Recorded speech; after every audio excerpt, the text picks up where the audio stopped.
aya yose ni amadolari nagiye nkuramo, aya yose ni amadolari nagiye nkuramo. Ubwa mbere nakuyemo ama USDT ibice bitatu, ubwa kabiri nkuramo amadolari 145. Aya yose niyo nagiye nkuramo. Ukuntu rero iyi boti yacu ukuntu ikora, dore ngiyi ubundi, iyi niyo boti yacu. Murabona ko kuri balance mfiteho idolari rimwe. Iyi boti yacu murabona ko imaze gukurikirwa n'abantu ibihumbi 10 n'abantu 13 by'abantu. Ni ibihumbi 113,990 by'abantu bamaze kuyikurikira. Ni boti rwose iri gutanga amafaranga mu gusacinga gusa. Icyo ukora uraza hano, kuba ufite telegram app, urakanda kuri iyo link iri mu busobanuro cyangwa ujye muri comment urayisangamo. Ni ugusacinga ikintu cyose ushaka. Ahangaha niho bakorera amafaranga mu gusacinga ikintu cyose ushaka. Wenda reka twandike movie gutya dusacinge. Reba harahita haza aya masaci ya movie, ugenda ukandaho gutya, none wongera usubira inyuma, ugenda ukandaho no ku handi, ugenda usubiza inyuma.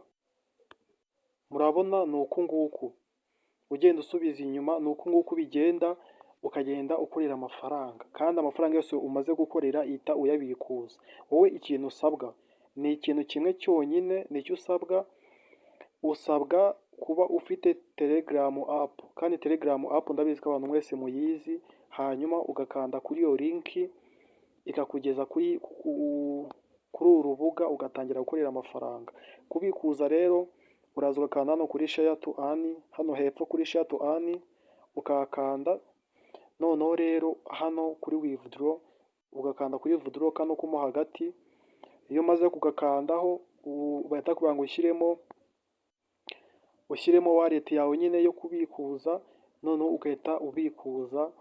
Ni ibintu byoroshye cyane. Murabona ni ibintu byoroshye cyane. Iyo bot ikora mu gusacinga. Ni ugusacinga ikintu cyose ushaka, ibintu biraza. Ikintu cyose wumva wakifuza bihita biza rwose. Ahangaha nakuyemo amafaranga menshi atabarika pe, kandi buri munsi turayakorera.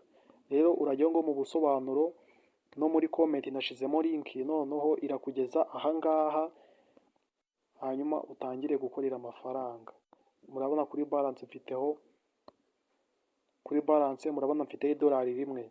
Uko ugenda usacinga amafaranga agenda yiyongera, amafaranga yiyongera. Ni uko nguko dukorera amafaranga. Akazi ntabwo kabuze, akazi karahari. Ahubwo ni mwebwe, sinzi wenda nimba ikibazo ari umwanya, ariko amafaranga arahari. Mugende mukore kuri aka kantu kari kuyatanga cyane.